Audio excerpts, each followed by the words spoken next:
સુરત શહેરના બેસ્તાર વિસ્તારમાં ટીપી 54 ખાતે મહાનગરપાલિકા દ્વારા આશરે 3 કરોડ રૂપિયાના ખર્ચે નિર્માણ પામી રહેલ રેલ ગાર્ડનનું હજુ ઔપચારિક ઉદ્ઘાટન પણ થયું નથી.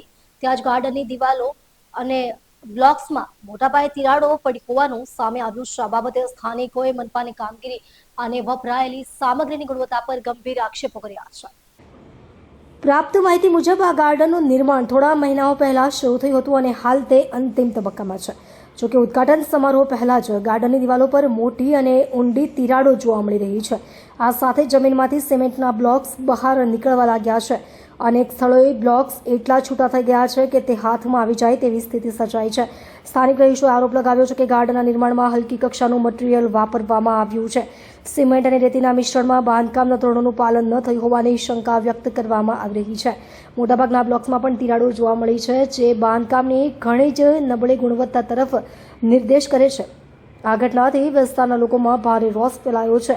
તેઓએ મનપા પ્રશાસન સામે નારાજગી વ્યક્ત કરતા જણાવ્યું કે 3 કરોડના પ્રોજેક્ટમાં આવી ઢીલાશ બેહદ દુઃખદ છે. સ્થાનિકોએ કોન્ટ્રાક્ટર અને જવાબદાર અધિકારી વિરુદ્ધ કડક કાર્યવાહી કરવાની માંગ કરી છે. તેમજ આખા ગાર્ડનની પુનઃ તપાસ અને જરૂર પડીએ પુનઃ નિર્માણની માંગ ઉઠાવી છે. સુરત મહાનગરપાલિકા હજુ સુધી આ બાબતે સત્તાવાર નિવેદન આપ્યું નથી. જોકે આ બનાવે મનપાની દેખરેખ અને બાંધકામની ગુણવત્તા પર ગંભીર સવાલો ઊભા કર્યા છે. આવામાં ઉદ્ઘાટન પહેલા જ આવી તિરાડો સામે આવતા પ્રોજેક્ટની માન્યતા અને ભવિષ્યમાં આવી ઘટનાઓ ન થાય તે માટેની વ્યવસ્થા અંગે ચર્ચાએ જોર પકડ્યું છે.